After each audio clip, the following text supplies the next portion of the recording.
Easy കുക്കിങ്ങിൻ്റെ മറ്റൊരു വീഡിയോയിലേക്ക് എല്ലാ കൂട്ടുകാർക്കും വീണ്ടും സ്വാഗതം. അധികം ചേരുവകളൊന്നും ചേർക്കാതെ വളരെ രുചികരമായി വെറും 5 മിനിറ്റിനുള്ളിൽ തയ്യാറാക്കിയെടുക്കാൻ പറ്റിയിട്ടുള്ള വളരെ ടേസ്റ്റി ആയിട്ടുള്ളൊരു മാങ്ങ അച്ചാറിൻ്റെ റെസിപ്പിയുമായിട്ടാണ് ഇന്ന് ഞാൻ വന്നിട്ടുള്ളത്.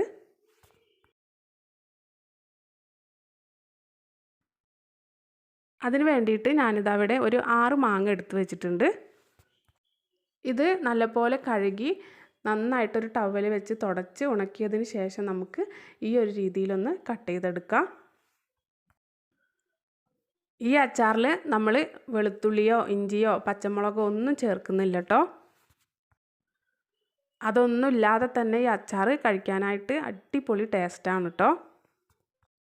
കേടാവാതെ കുറേ നാൾ സൂക്ഷിച്ച് ഉപയോഗിക്കാനും പറ്റും.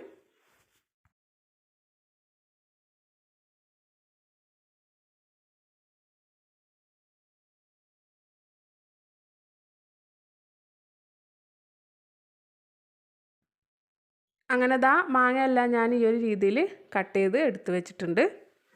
ഇനി ഇതിലേക്ക് നമുക്കൊരു 1.5 ടേബിൾ സ്പൂണോളം കല്ലുപ്പ് ചേർത്ത് കൊടുക്കാം.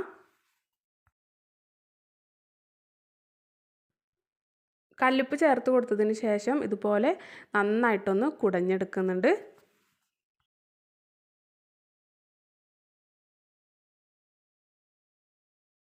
ഒന്ന് കുടഞ്ഞെടുത്തതിന് ശേഷം ഒരു തവി വെച്ച് ഒന്നുകൂടെ ഒന്ന് മിക്സ് ചെയ്ത് കൂടെ എടുക്കുന്നുണ്ട്. ഇനി നമുക്കിത് മൂടി വെച്ച് ഒരു 5-6 മണിക്കൂറെങ്കിലും ഒന്ന് മാറ്റി വയ്ക്കണം. ഒരു ദിവസം ഇങ്ങനെ തന്നെ വെച്ചിരുന്നാലും നല്ലതാണ്. ഞാനിപ്പോൾ ഇത് ഒരു 5-6 മണിക്കൂറോളം ഒന്ന് മാറ്റി വെച്ചിട്ടുണ്ടായിരുന്നു. ഇപ്പോൾ നമ്മുടെ ഉപ്പൊക്കെ നല്ലപോലെ അലിഞ്ഞ് മാങ്ങയിലേക്കൊക്കെ നന്നായിട്ടൊക്കെ പിടിച്ച് കിട്ടിയിട്ടുണ്ട്. ഇനി ഗ്യാസ് അടുപ്പിലേക്ക് ഒരു ചട്ടി ചൂടാൻ വേണ്ടി വെച്ച് കൊടുത്തിട്ടുണ്ട്. അതിലേക്കൊരു 1.5 ടീസ്പൂണോളം കടുക് ചേർത്ത് കൊടുക്കാം. ഇനി ഇതിലേക്ക് ഒരു 2-3 തണ്ട് കറിവേപ്പില കൂടെ ചേർത്ത് കൊടുത്ത് നമുക്ക് ആദ്യം ഇതൊന്ന് നന്നായിട്ട് വറുത്തെടുക്കാം. ലോ ഫ്ലെയിമിൽ വെച്ചിട്ട് വേണം ഇത് വറുത്തെടുക്കാനായിട്ട്, അതല്ലെങ്കിൽ പെട്ടെന്ന് കരിഞ്ഞു പോവും. കടുകൊക്കെ വറവായി വരുമ്പോൾ ഒന്ന് പൊരിഞ്ഞ് വരും. ആ ഒരു സമയത്ത് നമുക്കിതിലേക്ക് ഉലുവ കൂടെ ചേർത്ത് കൊടുക്കണം.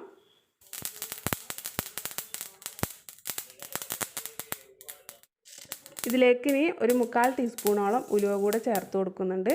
ഉലുവ പെട്ടെന്ന് കരിഞ്ഞു പോവും. അതാണ് കടുക് ഒന്ന് വറവായതിന് ശേഷം മാത്രം ഉലുവ ചേർത്ത് കൊടുക്കുന്നത്. ഇപ്പോൾ ഉലുവയും കടുകും കറിവേപ്പിലയൊക്കെ നല്ല പോലെ വറവായി വന്നിട്ടുണ്ട്. ഇനി നമുക്കിത് ഫ്ലെയിം ഓഫ് ചെയ്ത് തണുക്കാനായിട്ടൊന്ന് മാറ്റി വയ്ക്കാം. നല്ലതുപോലെ ഒന്ന് തണുത്ത് വന്നതിന് ശേഷം മിക്സിയുടെ ചെറിയ ജാറിലേക്ക് ഇട്ട് കൊടുത്ത് നമുക്കിത് നന്നായിട്ടൊന്ന് പൊടിച്ചെടുക്കണം. ഇതിപ്പോൾ നല്ലപോലെ പൊടിച്ചെടുത്തിട്ടുണ്ട്. ഇതൊരു സൈഡിലേക്ക് മാറ്റി വയ്ക്കാം.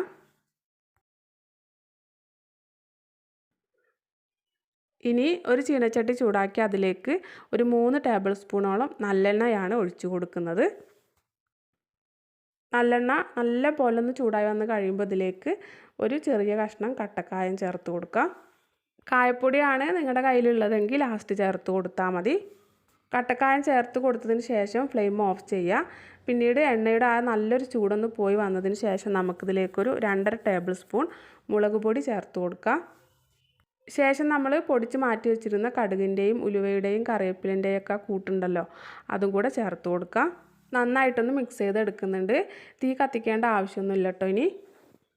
ഇനി ഇതിലേക്ക് ഒരു ടേബിൾ സ്പൂൺ വിനാഗിരി കൂടെ ചേർത്ത് കൊടുത്ത് നന്നായിട്ടൊന്നുകൂടെ ഒന്ന് മിക്സ് ചെയ്തെടുക്കാം.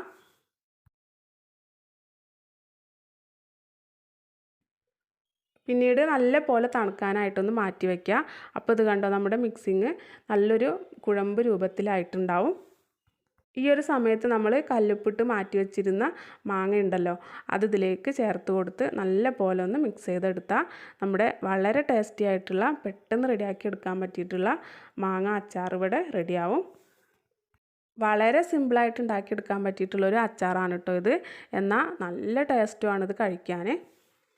നമ്മൾ ഇതിങ്ങനെ വെറുതെ കഴിച്ചുകൊണ്ടേയിരിക്കും, അത്രയ്ക്ക് രുചിയാണ്. മാങ്ങ ഫസ്റ്റ് ഇട്ട് കൊടുത്ത് മിക്സ് ചെയ്തെടുക്കുമ്പോൾ ഇതുപോലെ കുറച്ച് ലൂസായിട്ടായിരിക്കും ഉണ്ടാവുക. പിന്നീട് മാങ്ങ ഇരുന്ന് കഴിയുമ്പോൾ ഇത് നല്ല പോലെ സെറ്റായി കിട്ടും. അപ്പോൾ ഇന്നത്തെ വീഡിയോ ഇത്രയേ ഉള്ളൂ. വീഡിയോ എല്ലാവർക്കും ഇഷ്ടപ്പെട്ടു എന്ന് കരുതുന്നു. ഇഷ്ടപ്പെട്ടാൽ വീഡിയോക്ക് ഒരു ലൈക്ക് അടിക്കാൻ മറന്നു പോകരുത്. എൻ്റെ ചാനൽ പുതിയതായിട്ട് കാണുന്ന കൂട്ടുകാർ സബ്സ്ക്രൈബ് ചെയ്ത് സപ്പോർട്ട് ചെയ്യാനും മറക്കരുത്. അടുത്ത നല്ലൊരു റെസിപ്പിയുമായി നമുക്ക് വീണ്ടും കാണാം.